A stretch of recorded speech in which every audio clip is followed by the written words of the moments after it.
My name is Toyoda Kiichiro, the man behind what the world now knows as Toyota Motor Corporation.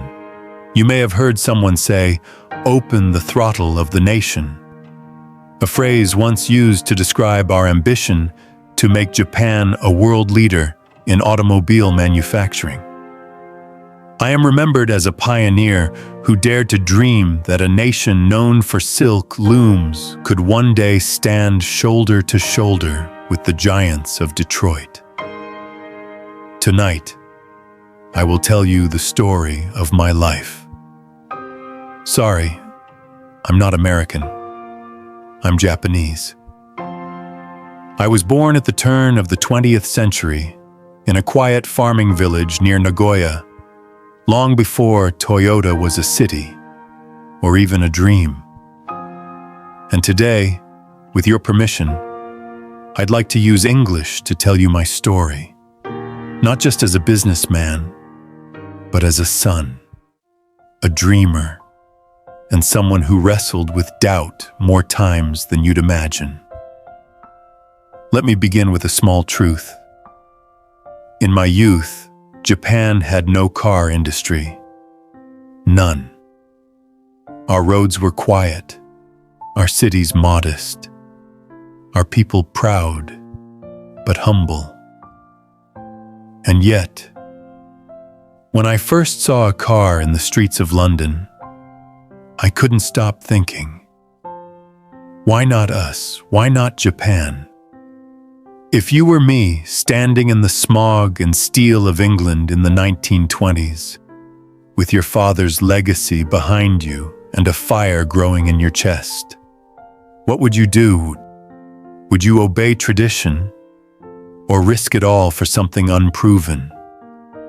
So, before you get comfortable, take a moment to like the video and subscribe, but only if you genuinely enjoy what I do here.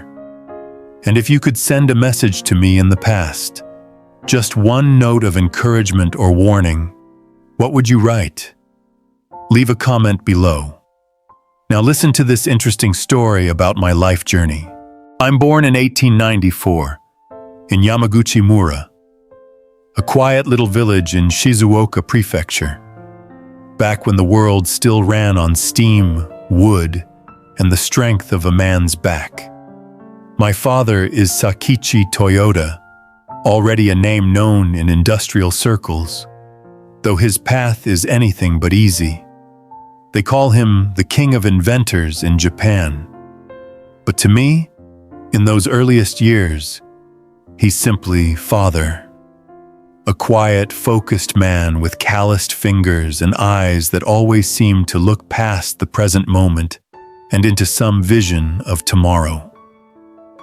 Even as a boy, I notice how people treat him differently. Men bow deeper around him. They listen longer. At dinner, he sometimes forgets to eat, too lost in thought, sketching mechanisms on scraps of paper, mumbling about looms and automation.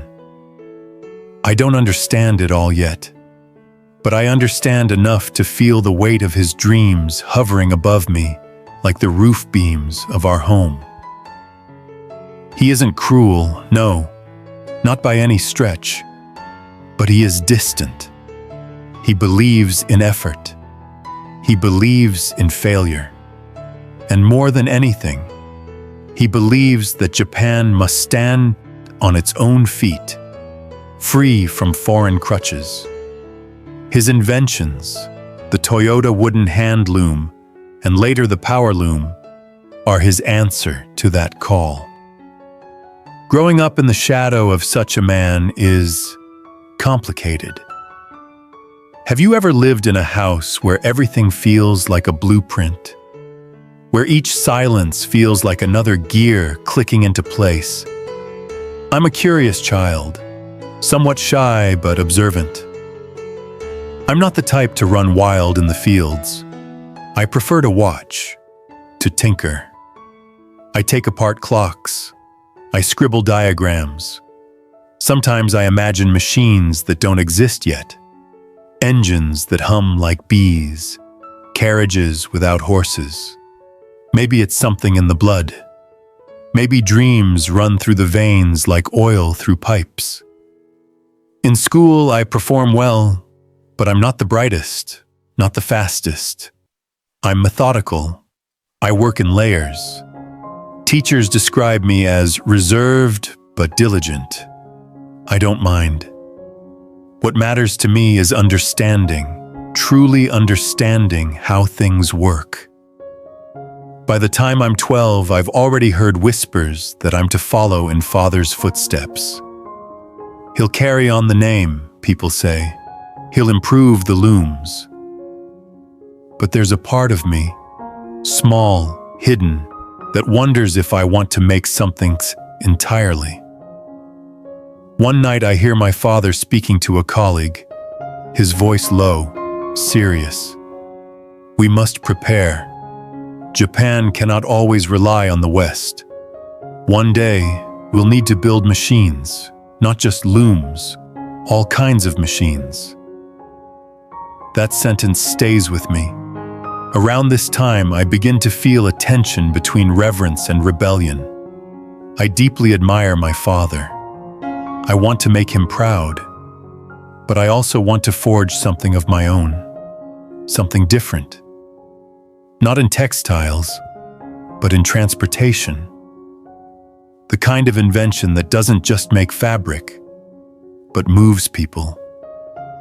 Still, I keep those dreams to myself. Would you have told him? Would you have looked a father like Soichiro Toyoda in the eye and said, I respect your life's work, but I want to go in another direction? Maybe you would have.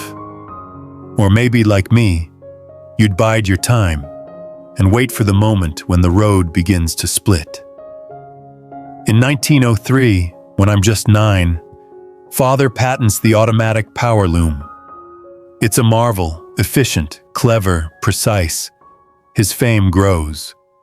By the time I enter adolescence, he's no longer just a local innovator. He's a national figure. At home, we eat a bit better.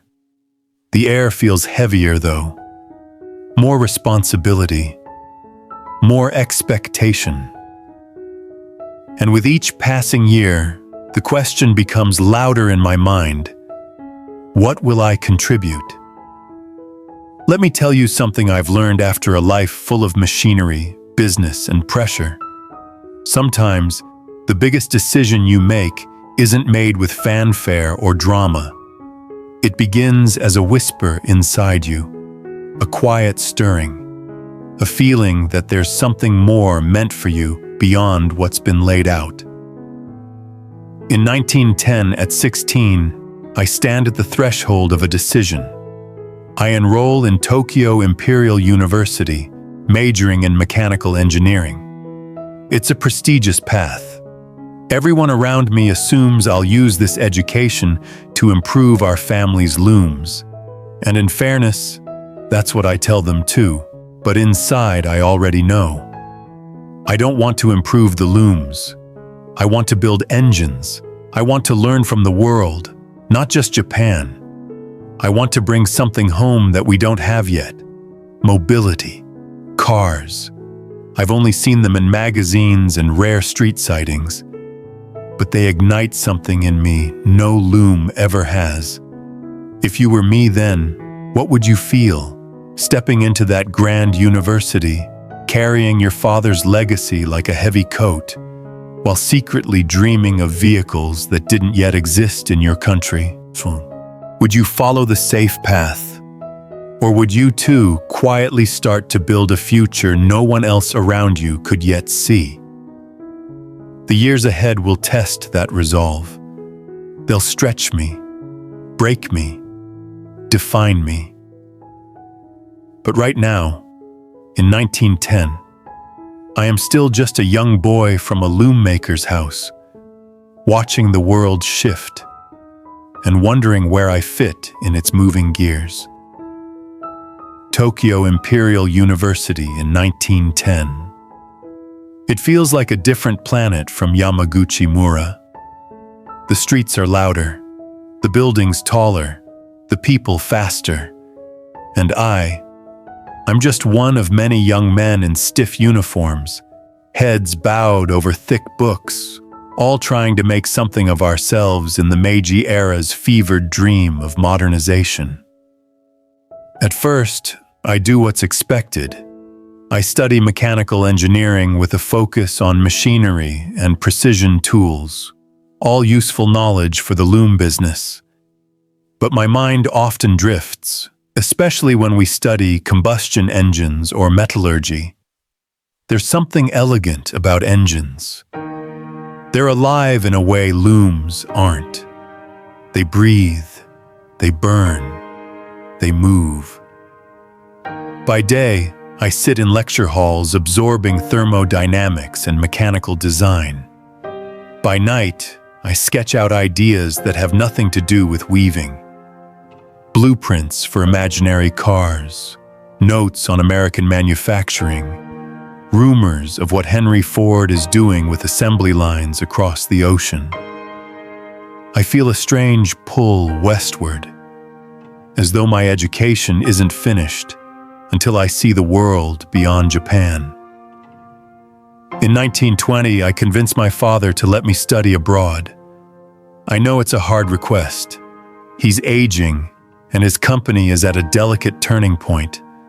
But he looks at me with those patient eyes and simply says, "If you are going to dream, dream large, but make sure you come back." That's how I find myself in England, traveling by ship for weeks, surrounded by foreign languages and sea air that never seems to dry. I land in London, the heart of the empire, and everything is different. The buildings are soot-darkened. The sky is gray. The streets echo with the rattle of automobiles. Cars everywhere. And not just luxury machines for the wealthy, but trucks, taxis, delivery vans. They aren't symbols of status here. They're tools. And for me, that changes everything. I enroll at the University of Sheffield for advanced studies, focusing on engine technology and manufacturing systems. It's not always easy. I'm foreign. My accent is thick. Some classmates are polite, others less so. But I study harder than anyone else. I memorize engine models. I tour factories. I spend weekends watching workers assemble vehicles in the Midlands.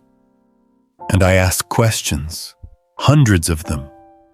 Why this alloy? Why that shape? Why does the crankshaft need this specific balance? Sometimes I wonder, do the engineers around me know that a quiet young Japanese man is storing every secret they share like gold in a vault?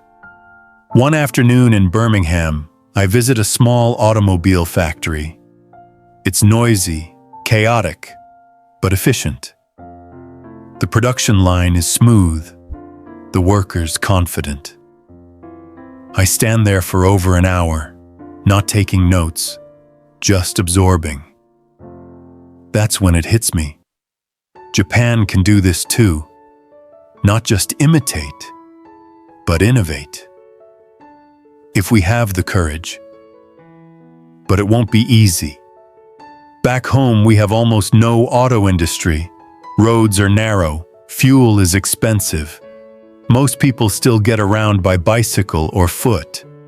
The few cars we do have are imported, British, American, sometimes German, and most Japanese think they're frivolous toys for the rich. Can you imagine how lonely it feels to believe in something no one else around you even thinks is possible? But that belief, that seed of an idea takes root in me, even when I miss home, even when the rain never stops, even when I eat tasteless porridge for weeks straight.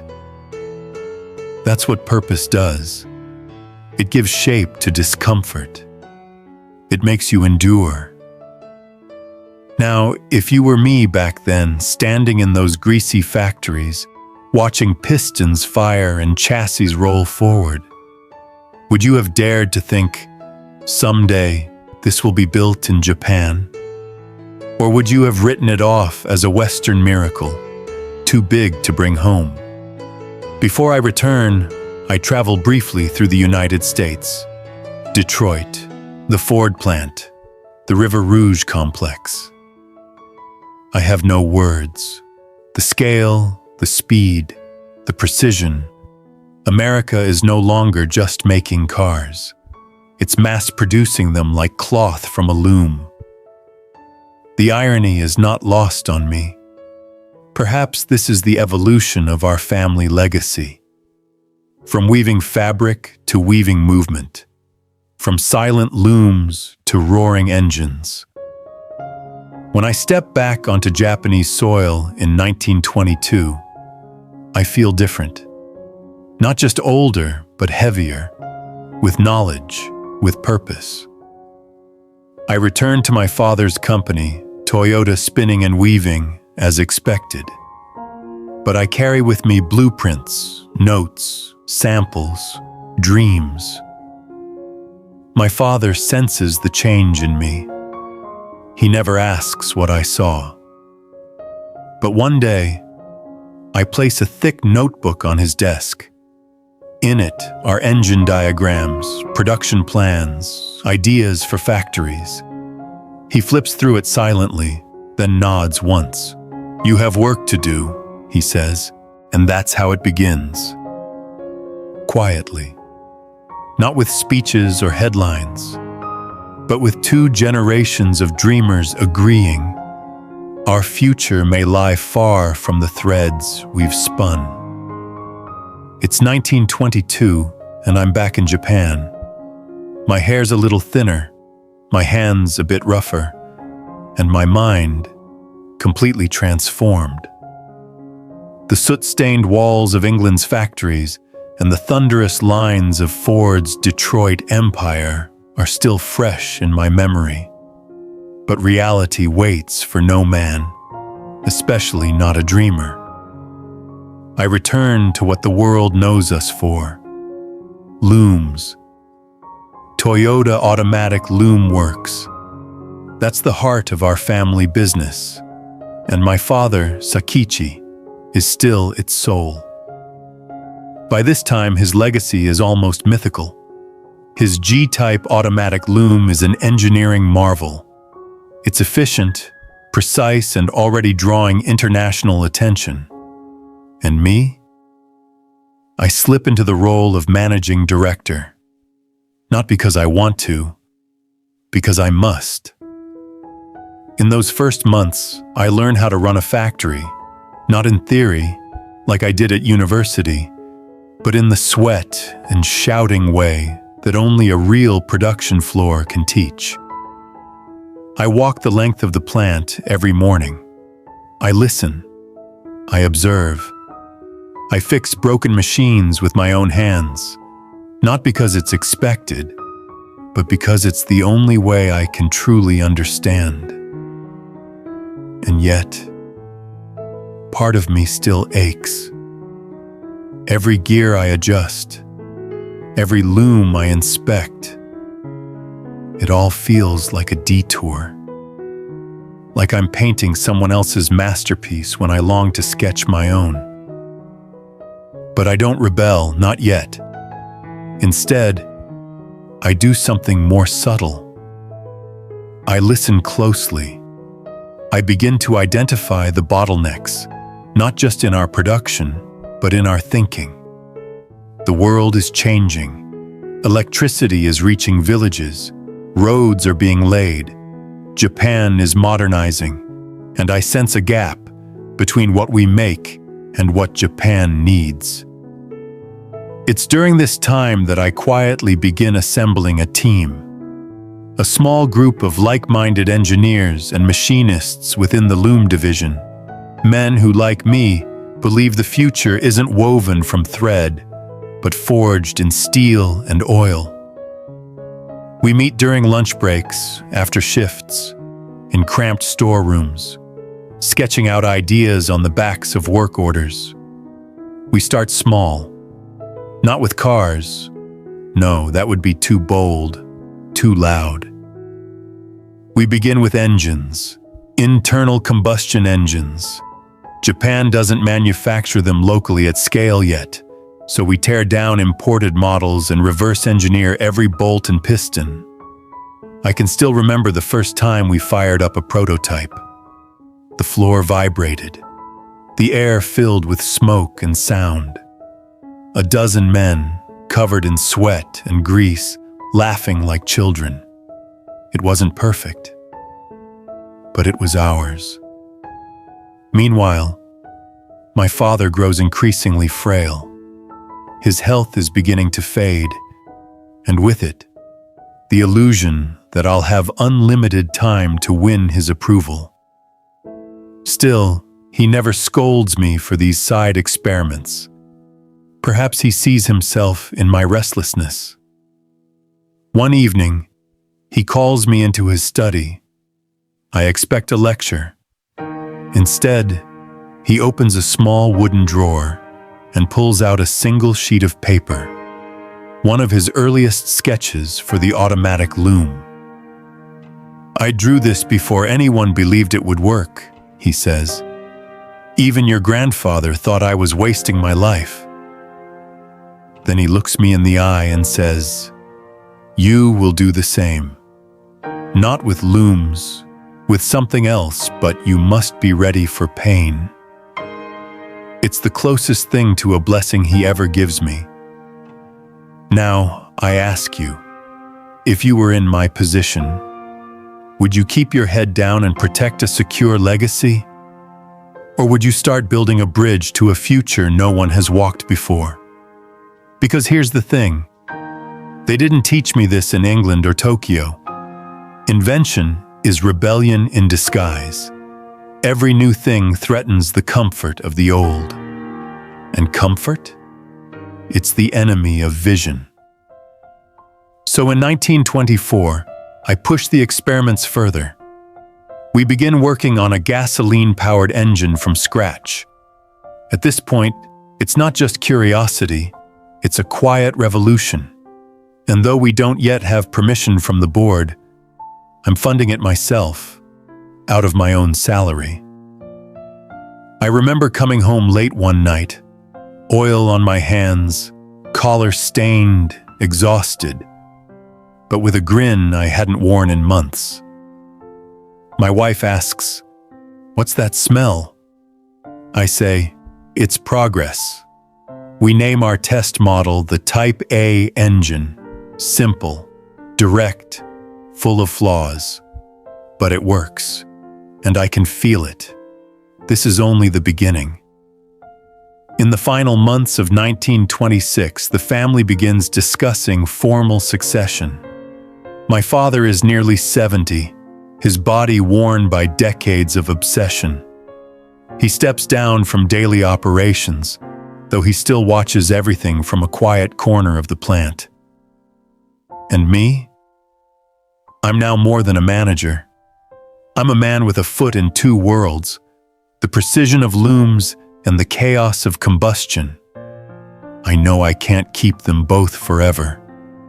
Would you be brave enough to let go of something that works, for something that might not? That's the question that starts whispering in my ear more insistently with each passing day. And I'm about to answer it with a risk so large, it could undo everything my family has built, or propel us into history. By 1927, the loom business is steady, even strong. Orders are coming in, international partnerships are whispering at the door, and the G-type automatic loom is becoming one of Japan's proudest exports. Most men in my position would be satisfied. Most would stay the course, protect the inheritance, polish the legacy. But I am not most men. Every night after our official work ends, a different kind of work begins. Behind the thick walls of one of our unused factory buildings, the faint clang of metal echoes long past midnight. a group of engineers and I, still in our uniforms, still covered in machine oil, tinker, test, argue, laugh. What we're doing isn't illegal, but it is unauthorized, at least for now. We are building an engine, not a loom part, not an accessory, an actual gasoline engine. Japan doesn't yet believe in the automobile, but I do. Not just as a machine, but as a symbol of what Japan could become. Fast, mobile, independent. We begin with the Type A engine, a straight six, modeled after the Chevrolet power plant, but modified for Japanese conditions. Lighter metals, simpler mechanics, parts we could manufacture locally. Our goal is not just to build a car, but to understand how it lives, breathes, and breaks. And we break plenty. Pistons crack, fuel delivery sputters, bearings seize. But with every failure, we learn. And that is something the loom business never taught me. To love failure as a teacher, not fear it as an enemy. In 1929, I managed to convince my uncle, Risaburo Toyoda, then president of Toyota Automatic Loom Works, to quietly fund a small, secret R&D unit. He agrees, cautiously. Engines aren't looms, he reminds me, and Japan isn't America. But I look him in the eye and say, yes, which is exactly why we need this. He doesn't argue further. Maybe he sees the same thing in me that once lived in my father, a hunger that won't let go. We formalize the team under the label Automobile Section. Only a handful of people know what we're really up to. We work with what little data we can get. Most technical literature is in English or German. I translate by hand, line by line. We buy imported American cars, strip them down, examine every bolt. Then we try to make our own versions, simpler, cheaper, more suited to the rough roads of Japan. In 1930, I make a pilgrimage to Manchuria. It may seem strange, traveling to a Japanese-controlled territory to study transportation. But war has a way of accelerating infrastructure. There I see trucks moving troops and supplies, roads being carved from wilderness, and one simple truth comes into focus. Mobility is power. And right now, Japan doesn't own that power. We borrow it through imports. If you were in my position, watching a country lean entirely on foreign-made vehicles to expand its empire, wouldn't you feel a burning urgency to change that? When I return, I go straight back to work.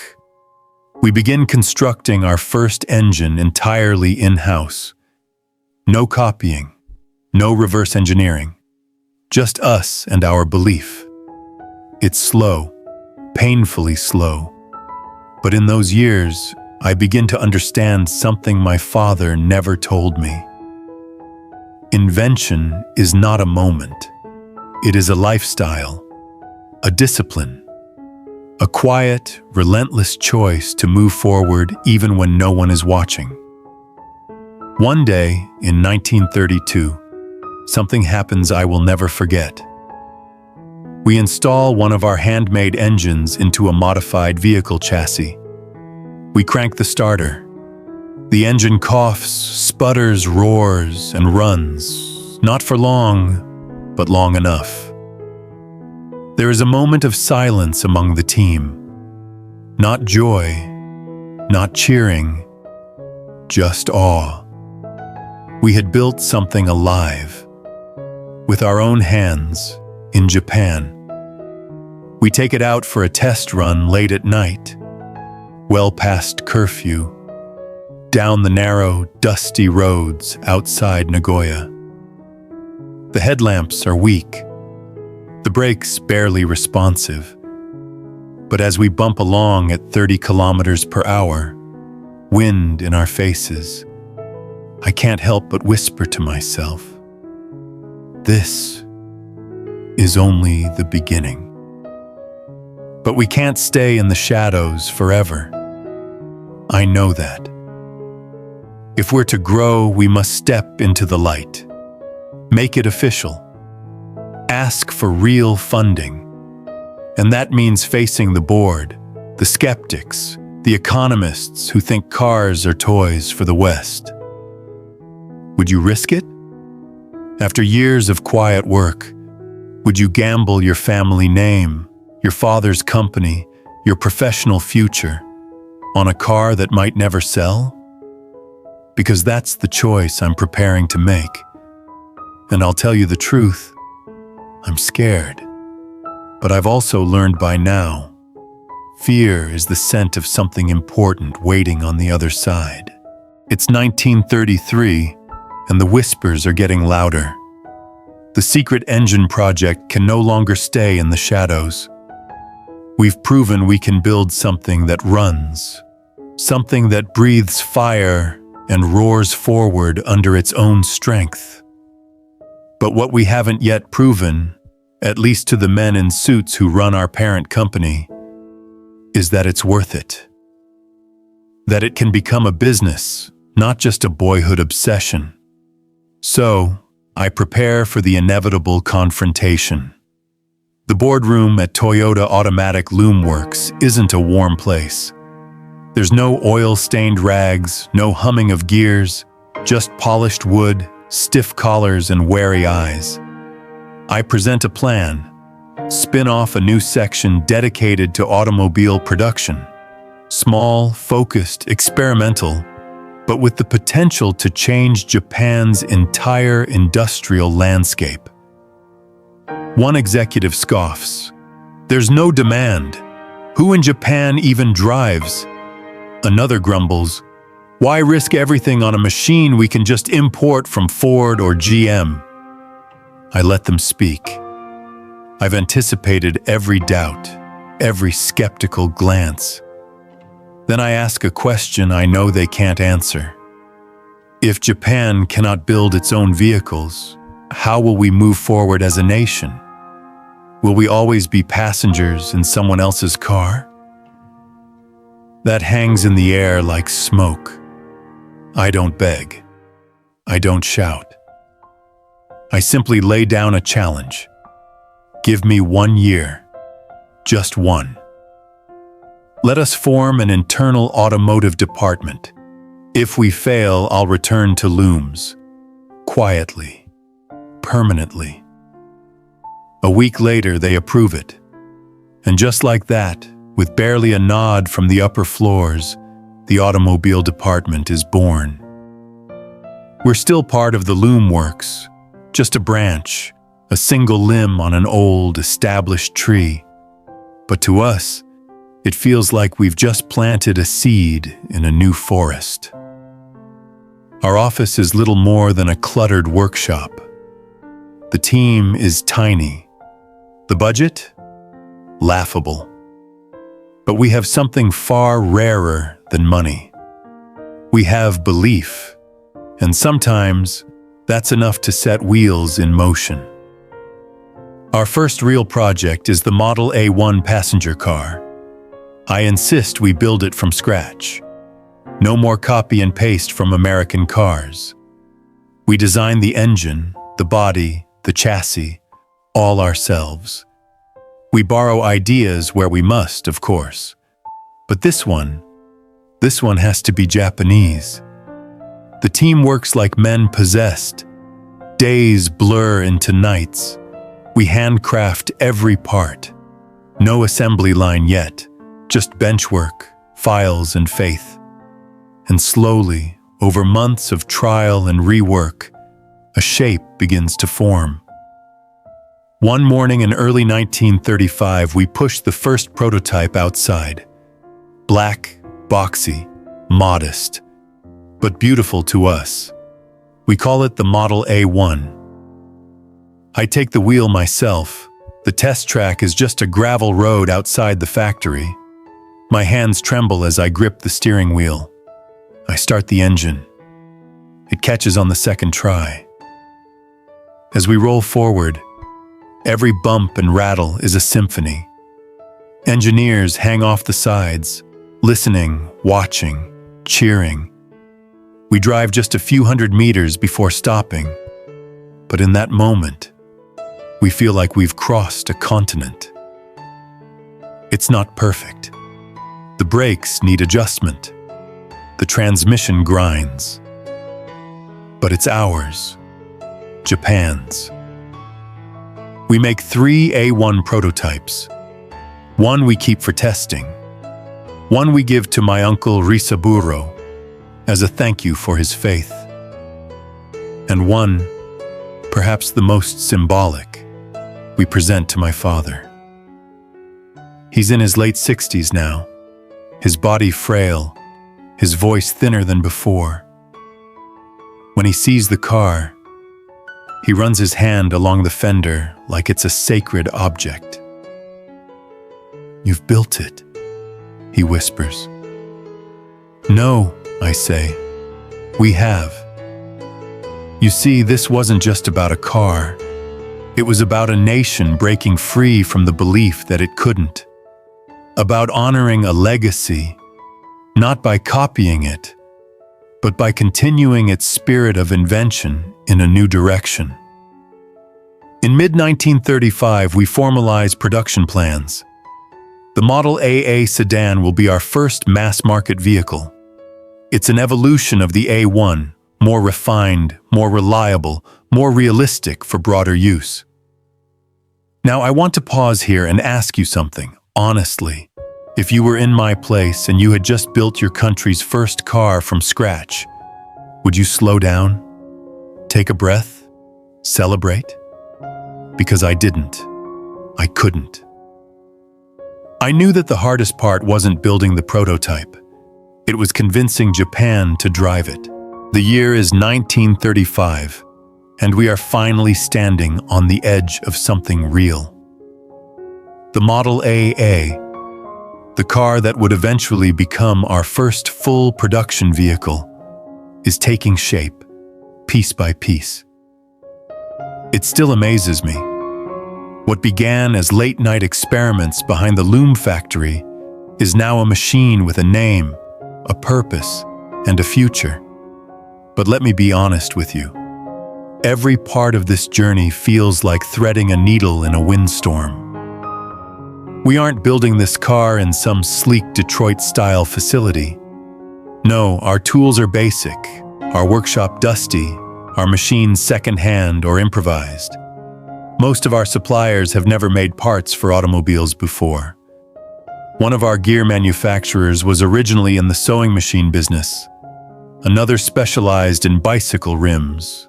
I can't count the times something went wrong. Gears that didn't mesh. Engines that overheated. Frames that twisted under the car's own weight. We learned to fail quickly, then fix faster. Still, there's something sacred about those early days. We weren't just building a car, we were building trust. Within the team, with the suppliers, and slowly, with Japan itself. But as the car neared completion, another issue loomed. What do we call this company? It's still legally part of Toyota Automatic Loom Works, but Toyota Motor feels heavy, bound to the past, too tied to looms. One of our engineers suggests a new name. "Let's change the spelling to Toyota," he says. In Japanese, katakana uses 8 strokes, considered a lucky number. It sounds smoother, lighter, more modern, less like a surname, more like a brand. I hesitate. It feels like I'm letting go of my father's name, but I also know he'd understand. Sometimes, to move forward, you must let the wind fill a new sail. So we make the switch, quietly. No press release, no drama. And just like that, Toyota is born. In 1936, we enter the Model AAA into Japan's first national automotive competition, a government-sponsored event to encourage domestic car production. The prize? Financial support, a production contract. Recognition. We go up against bigger names, established players, companies with deeper pockets and government ties. But we win. Barely. The technical committee later says it wasn't just our car. It was the vision, the passion of our team that convinced them. This is a company willing to fight for Japan's future, one official tells me privately. And we need that now more than ever. That's the moment the tide turns. We receive official support, loans, orders, even praise in the newspapers. And in 1937, after years of persistence, setbacks, and sleepless nights, we spin off as a fully independent company, Toyota Motor Company Limited. The paperwork is signed in a modest Nagoya office. No champagne, no ceremony, just signatures and a quiet acknowledgement among the team that everything has changed. You know, people often ask me, what did it feel like to see the first Toyota roll off the line? Truth? It wasn't fireworks. It wasn't triumph. It was relief. And then an immediate, overwhelming sense of pressure. Because now we had to deliver. The Model AA begins production in limited numbers. It's a sturdy car, smooth ride, inline 6-cylinder engine. A body design that borrows a bit from the Chrysler Airflow, but with our own adjustments, lighter frame, simplified controls. It sells modestly, not because it's perfect, but because it represents something deeper. A Japanese car made by Japanese hands. Still, I lie awake most nights. The costs are high, the returns uncertain. And behind the applause, I hear a question no one dares ask aloud.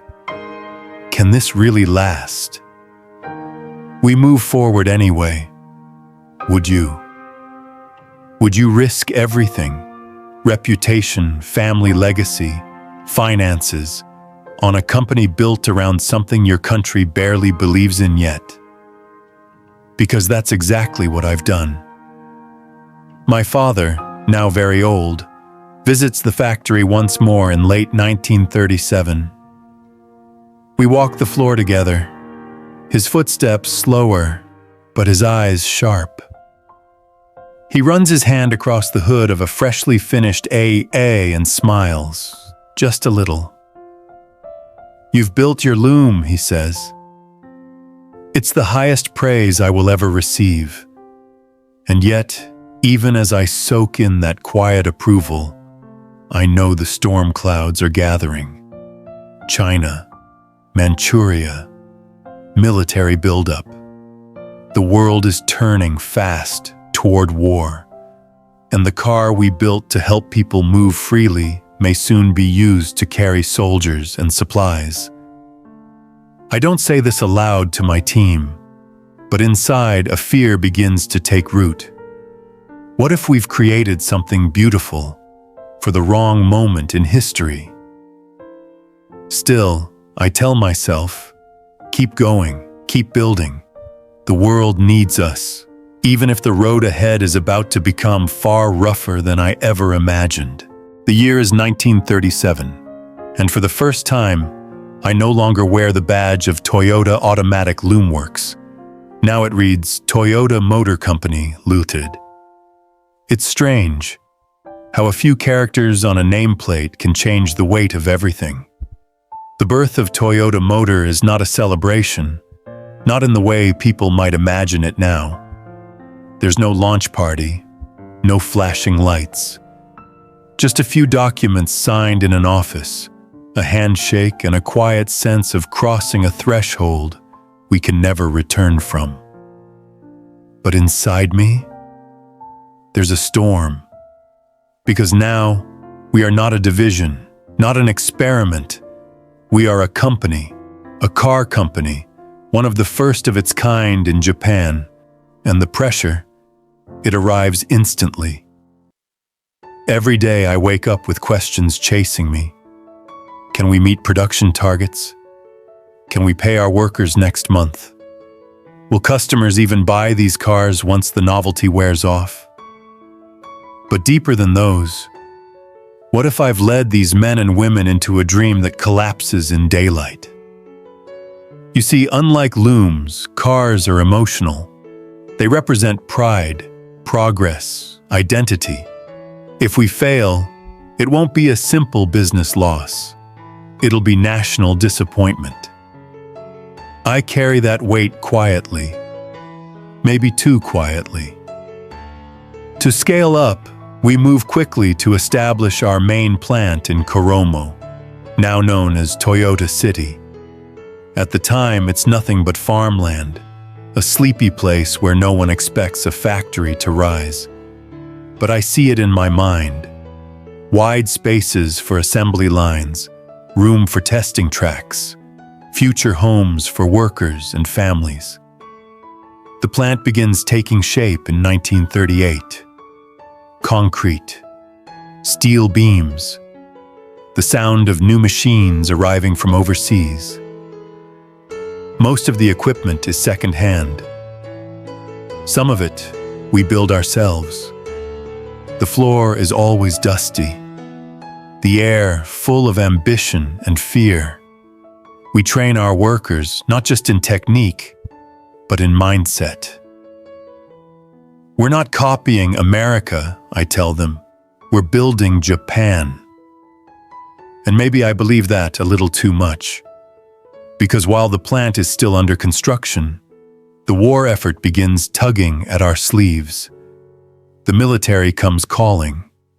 They want trucks, utility vehicles, parts. Not cars for families, not sedans for ordinary people. They want machines to move troops, carry fuel, haul weapons. And just like that, the dream shifts. It doesn't break. But it bends. We begin adjusting our production. Military specifications, sturdier frames, simplified controls, shorter timelines. It's a moral knot that twists in me daily. This company was supposed to be about progress, independence, national dignity, not war. But in 1938, Japan is marching deeper into conflict with China. The Second Sino-Japanese War is in full force, and refusing government orders? That isn't just bad for business. It's dangerous. So we comply. Would you? If you were me building something you believed in, but the government demanded you twist it into something else, what would you choose? That question kept me up more nights than I care to admit. We still try to move the civilian car line forward in the background. A few dozen Model AA units roll out. But the demand is not there. Not yet. Fuel is being rationed. Roads are still inadequate. And the military pays better, faster. I feel as though I'm driving with one foot on the gas and one on the brake. At the same time, we face constant setbacks. The new factory runs into supply issues. Skilled labor is hard to find. Machines break down. At one point, we're so short on parts we start making nuts and bolts in-house.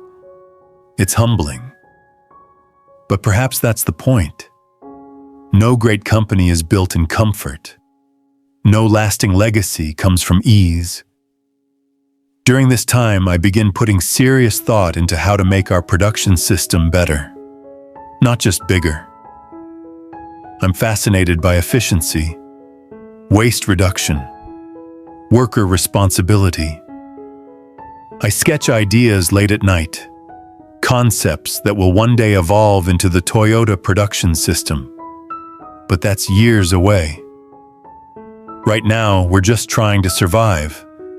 The public still sees Toyota as an oddity. A brave one, yes, but uncertain. People in Tokyo still laugh quietly at the thought of a Japanese car. Too noisy, too slow, too expensive. They're not entirely wrong. Our early models aren't perfect, but we're learning.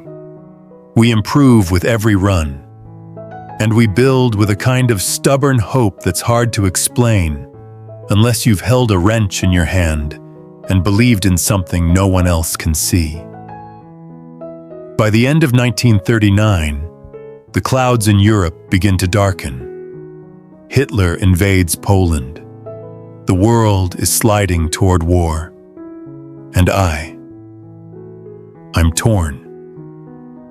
We've built a company. We've proven we can produce. But at what cost? I walk the production floor late at night sometimes, just to hear the stillness. Machines silent. Workers gone home.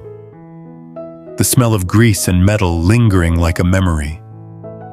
And I ask myself quietly, is this still the future I dreamed of in England? Or am I building something I no longer recognize? If you could whisper a message to me in that moment, me, alone in a half-lit factory at the dawn of World War, what would you say? Would you tell me to push forward or to slow down? It's too late for either. The wheels are turning, and they won't stop now. By the time 1939 fades into 1940, Toyota Motor Company no longer resembles the dream I once sketched in the corners of my notebooks. We're not just building vehicles, we're building tools for war. Trucks, engines, utility transports.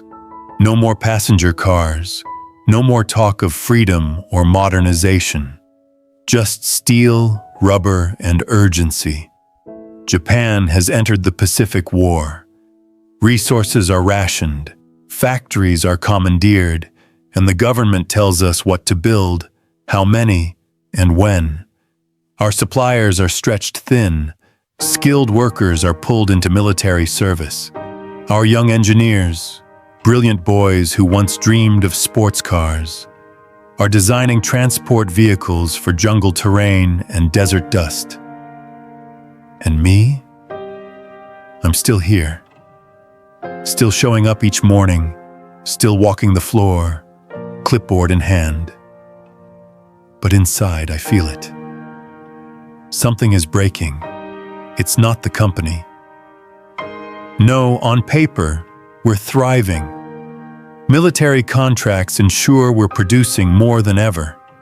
We expand production lines, open satellite workshops, retrain our staff.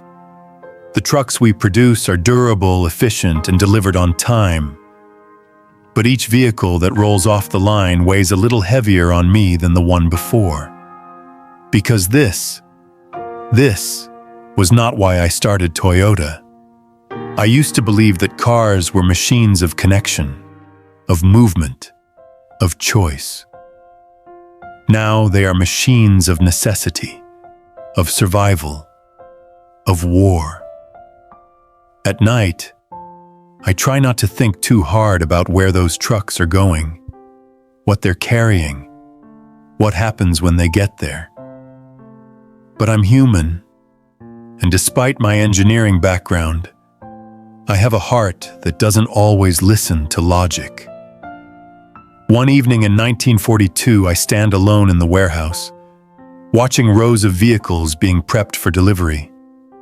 It's dark, the air thick with the smell of oil and paint.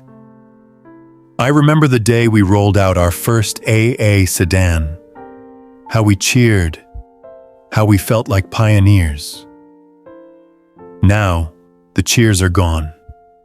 Instead, we whisper, We nod. We endure. That same year, government pressure intensifies. They want more output, faster. They assign military officials to supervise our plant. Our own innovation is stifled. Every new idea must be approved, and most are rejected. I write letters to the Ministry of Munitions, pleading for a little more autonomy, a little more space to work on fuel efficiency or engine reliability. I'm often ignored. Do you know what it feels like to build a company with your bare hands, only to watch it become something you no longer recognize? I do. Still, we adapt. I push for better working conditions even in wartime. I implement strict quality control, ensuring that what we produce won't fail on the battlefield. I still believe that how we build matters, especially when we no longer control why we build. But my body begins to feel the toll, the weight of decision, of silence, of compromise. It doesn't show in public, but I feel it in my bones, my breath, the tension behind my eyes. Some nights, I cough until dawn. Others, I lie awake listening to distant sirens, wondering if a bomb will fall on us next. In 1944, the Koromo plant is bombed for the first time. Not a direct hit, but close enough to crack windows and buckle a section of roof. We repair it quickly. The workers say nothing. They just return to their stations, heads down. Would you keep going? Would you patch the roof, restart the machines, and pretend nothing changed just because the country needs you to? Because that's what we do, but each day I feel like I'm holding my dream hostage, feeding it scraps of survival, hoping one day, someday, it will be free again. Then, in 1945, the bombings intensify. Koromo is hit again, this time more seriously. Parts of the assembly line are destroyed. Supplies stop coming. Fuel is nearly impossible to find. And finally, in August, the unimaginable happens. Hiroshima, Nagasaki. The war ends, and with it, everything changes. We are left with a factory in ruins. Most of our equipment is damaged. Our workforce is shattered, some killed, many conscripted, all exhausted. Our finances are near zero. The military contracts vanish overnight. Toyota is still standing, yes, but just barely. In those final weeks of 1945, I walk through the shattered halls of the plant, one step at a time. The lights are out. The air smells like ash and cold metal. Tools lie scattered like relics on the floor. And I ask myself the question I've avoided for years. Was it worth it? Did we protect the company by bending to war? Or did we lose ourselves in the process? If you were me, with years of blood and sweat behind you and rubble at your feet, would you try to rebuild? Or would you say, enough? Because at that moment, I didn't know the answer. All I knew was this: Toyota had survived the war. But now we would have to survive peace, and that might be even harder. The war is over, and Japan is broken. It's the end of 1945, and we step out of the darkness not into light, but into rubble. Cities flattened, railways twisted, families scattered. The proud face of a nation turned hollow with hunger. And in the middle of it all, Toyota. We didn't win the war, but we survived it. And survival, as it turns out, is only the beginning of a much longer trial. The factory in Koromo is still standing, at least what's left of it. The machines? Damaged. The workers? Fewer than half return. The rest are gone. To other cities. To find food. To rebuild homes. Or simply gone. No one talks about it. We all just carry our absences like extra weight. In my office, the phone barely rings anymore. There are no orders, no contracts. Our military clients have vanished, and the civilian market? It doesn't exist yet. People need rice, not rides. They barter for firewood, not fuel. No one wants to buy a car in a country where gasoline is scarcer than soap. So, we do what we must. We begin making pots and pans. Yes, pots and pans. It's humiliating at first. This mighty dream, once meant to move a nation, now melting down scrap aluminum for kitchenware. But there's dignity in survival. And I tell myself this every day. Just hold on. Keep the engine running, even if you're not moving forward yet.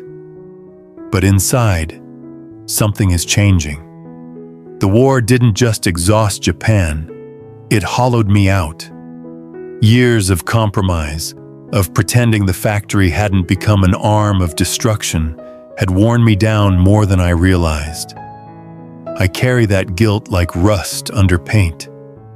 It doesn't always show, but I feel it in everything. And soon, the finances start bleeding.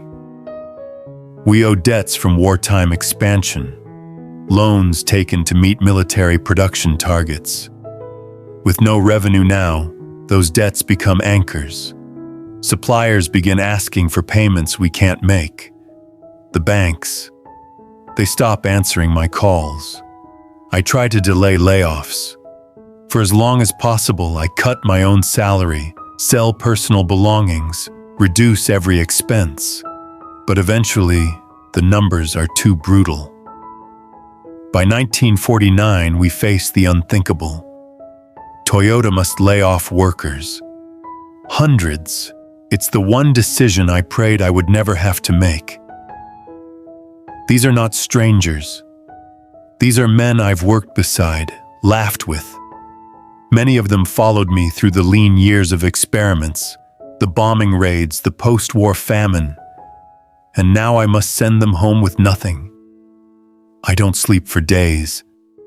I call meeting after meeting, looking for alternatives. I beg the banks for more time. I speak to labor leaders, trying to find a compromise. But by then, Toyota is hemorrhaging cash. The U.S. occupation authorities have introduced economic reforms, currency stabilization, and deflation. And for a young car company with thin margins, it's a death sentence. In March 1950, the factory workers strike, not out of greed, out of desperation. They pitch tents outside the plant, hold banners demanding answers, demanding me. I don't blame them. If I were in their shoes, I'd be angry too. But the sight of those tents, it breaks something in me. Each tent is a reminder of what I couldn't protect. One night I walk through the camp alone. A few workers nod silently. Others look away. I kneel beside one tent where a man sits cradling his child. He doesn't speak, neither do I. What could I say? That I tried? That I never wanted this? That sometimes even your best isn't enough? My health, already fragile, begins to collapse. I grow thinner. My voice weakens. The tension never leaves my chest. Some days, I can barely stand without trembling. My doctor warns me, "You're not sick from your body. You're sick from your burden." By June 1950, I make the hardest decision of my life. I resign. Step down from Toyota. Step away from everything I built, everything I risked, everything I loved. It's not a dramatic moment. No ceremony. Just quiet papers, signed with a trembling hand. I walk out of the office one afternoon as the summer cicadas sing in the distance, and I know I will never return as president again. Would you have made the same choice? Would you have walked away, knowing your presence had become more of a burden than a blessing? Or would you have held on, even as the ship took on water? Leave me a comment if you ever find yourself in that position. I wonder what you would choose. That same year, in a twist of history, something remarkable happens. The Korean War breaks out, and the American military suddenly needs trucks, lots of them. They look to Japan, and Toyota, nearly dead just months ago, receives a contract for over 1,000 military vehicles. It's the lifeline we never expected. The company begins to recover, slowly, steadily. But by then, I am no longer at the helm. I watch from a distance, quietly. I smile, knowing they will survive, even without me. After I stepped down in 1950, the world didn't stop turning. Toyota didn't collapse. In fact, in the strange way that history sometimes rewards pain with renewal, the company began to heal. The U.S. military contracts from the Korean War gave it just enough breath to stand up again. Slowly, factories roared back to life. Workers returned, and for the first time in years, the company began to live again, not merely survive. And me? I retreated into silence. I no longer attended board meetings. I no longer signed production plans. I no longer walked the factory floor with grease on my hands or fire in my eyes. I was, for the first time since I was a young man, just Kiichiro. A man, a father, a son trying to rest in the shadow of his own name. But it wasn't peace I felt. Not yet. I wandered often, through the gardens near my home in Tokyo, or down quiet roads in Nagoya. People still bowed when they saw me, some out of respect, others out of pity. But I wasn't ashamed. I knew what we had built, and I knew that sometimes, to protect a dream, you must step away from it. I spent time with my wife and son, Soichiro. He had always been close to the company, watching me through the years with a careful eye. I could see in him the same hunger I had once carried, but I also hoped he would be wiser, kinder to himself, more patient with failure.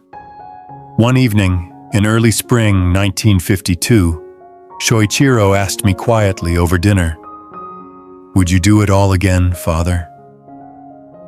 I paused, set my chopsticks down and said, "Yes, but I would hold people closer. I would speak less with machines and more with hearts." He didn't say anything, just nodded. That was the kind of man he was, still is. My health, which had begun to falter in the late 1940s, now weakened quickly. The long years of stress, the internal war I carried during the occupation, the sleepless nights, they all caught up to me. I could feel my body withdrawing, step by step. Still, I visited the Koromo plant once more before the end. Quietly, no announcements, no press. I stood in the doorway of the workshop where we'd once built the first prototype. Dust and light filtered through the air. I ran my hand over the railing and whispered, "You were always more than steel." A few of the engineers saw me. One smiled, bowed deeply, and said, "We're still building the future, sir." And I believed him. That spring, I took to my bed. My breathing grew shallow. The doctors called it an illness of the blood. But I knew better. It was the toll of living too deeply, too fiercely, of carrying too much alone. On March 27, 1952, I passed quietly in my home, just 57 years old. I did not leave behind vast personal wealth, no empire, no grand monument. What I left, what I hoped to leave, was a seed, a belief that Japan could make not just cars, but greatness, that technology must serve people, and that failure, if faced with courage, is never the end. Some days, I imagine one of you riding in a Toyota today, maybe without even thinking about how it came to be. That's fine. That's how it should be. Inventions should blend into life. But if by chance you ever feel stuck in your own journey, trying to build something new, something no one else believes in, just remember this. There was once a boy born to a loom maker who dreamed of engines. He was told to stick to looms, told Japan couldn't build cars, told to stop, and he didn't. And because of that, maybe, just maybe, you'll keep going too. So now, we come to the end of my story. The roads I once helped build now stretch far beyond what I ever imagined. Toyota is no longer a struggling branch of a loom company. It is a name spoken around the world, on highways, in homes, in hearts. But I did not live to see that future. I only saw the roots take hold, the tree begin to rise. The fruits, those belong to you. My son, Soichiro, would later carry the torch, and carry it well. He took the name Toyota and gave it shape, structure, pride. He was gentler than me, smarter in some ways, more patient in others.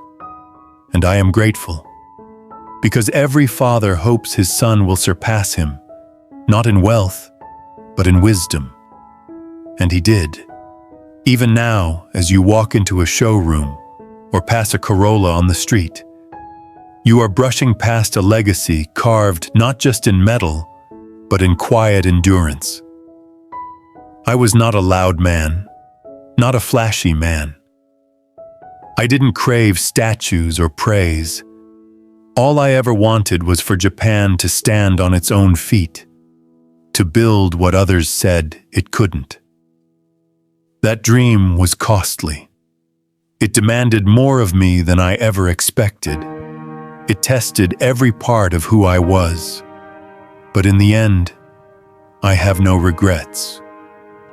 If you're listening to this now, if you've made it to the final breath of this story, I want to leave you with one last thought. The world will always tell you to play it safe, to follow the known path, to not dream too big. But I'm asking you, dream anyway. Dream so big that it scares you. Dream so deep that it keeps you awake at night.